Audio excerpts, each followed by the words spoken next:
Το Κέντρο Ημερήσιας Φροντίδας Αυτιστικών Παιδιών Νομουχανίων η Μεγαλόχαρη λειτουργεί από το 1998 και παρέχει δωρεάν τις υπηρεσίες του σε άτομα με αυτισμό και άτομα με νοητική υστέρηση.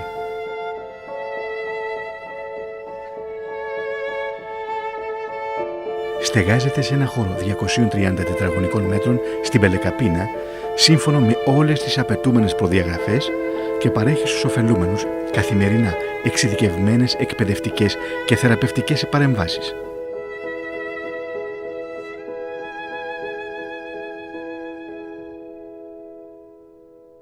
Ειδική αγωγή, λογοθεραπεία, εργοθεραπεία, φυσικοθεραπεία και ειδική φυσική αγωγή, καθώς επίσης και μεταφορά προς και από το ΚΙΦΑΠ με 14θέσιο σχολικό όχημα, νοσηλευτική φροντίδα, ψυχιατρική και ψυχολογική υποστήριξη ατόμων και οικογενειών, κοινωνική εργασία και συμβουλευτική οικογενειών και δημιουργική απασχόληση σε ατομικές και ομαδικές συνεδρίες.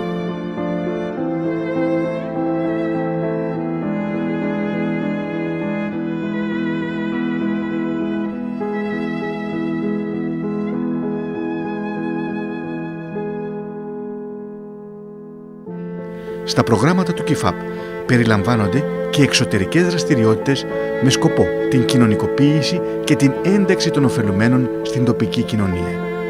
Οι δραστηριότητες αυτές περιλαμβάνουν εξόδους κοινωνικοποίησης σε καταστήματα ή πολυχώρους και περίπατη στην πόλη και σε φυσικά τοπία, εβδομαδιαίες εκπαιδευτικές εκδρομές και θεραπευτική υπασία με την καθοδήγηση εξειδικευμένων εκπαιδευτών.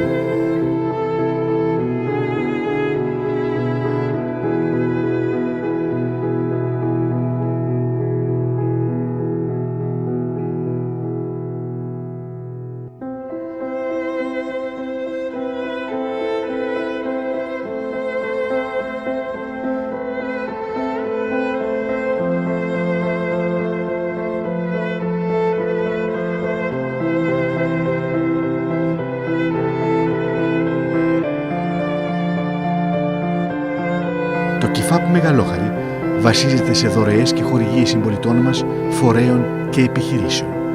Για πληροφορίες και δωρεές μπορείτε να καλείτε στο 28210 54 717.